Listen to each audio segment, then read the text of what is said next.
Hai teman-teman, apa kabar kalian semua? Semoga sehat dan bahagia ya. Jangan lupa bersyukur.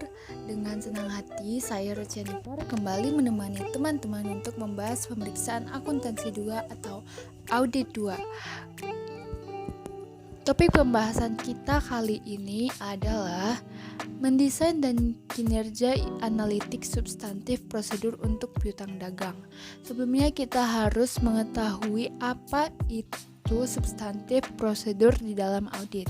Prosedur analitik digunakan sebagai prosedur substantif ketika auditor menganggap bahwa penggunaan prosedur analitis bisa lebih efektif atau efisien daripada pengujian perincian dalam mengurangi risiko salah saji material pada tingkat asersi ke level yang dapat diterima rendah.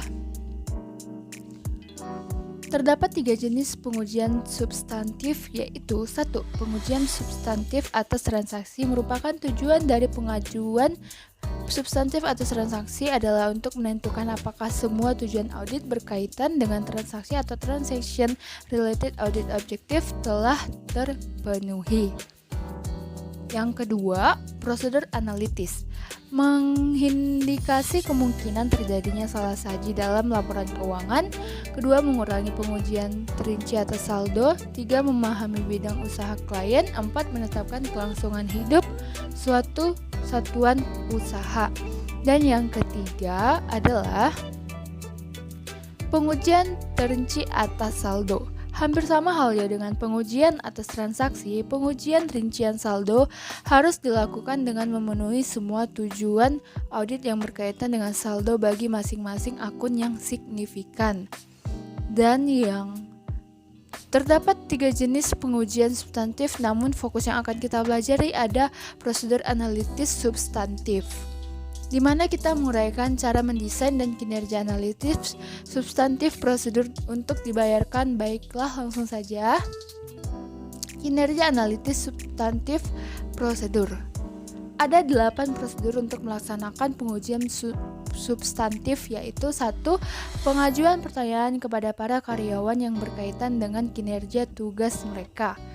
Yang kedua, pengamatan atau observasi terhadap personil dalam melaksanakan tugas mereka. Yang ketiga, menginspeksi dokumen dan catatan. Dan yang keempat, melakukan perhitungan kembali. Yang kelima, konfirmasi. Yang keenam, menganalisis.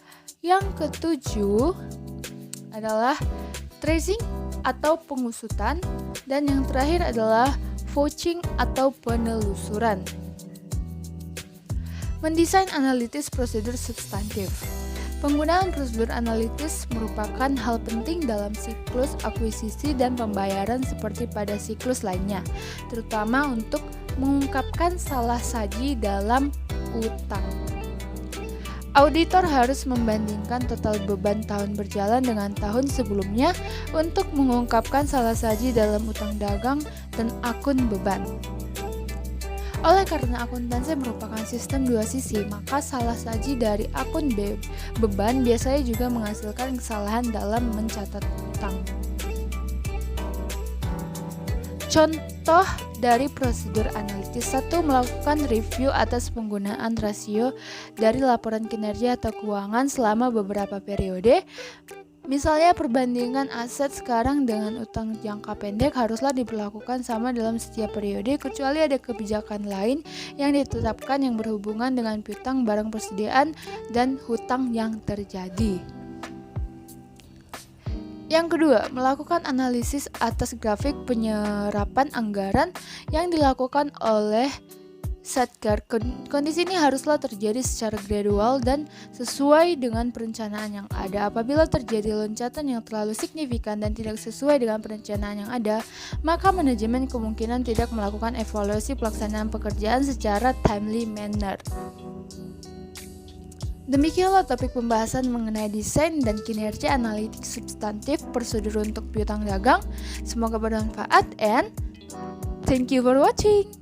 Bye-bye.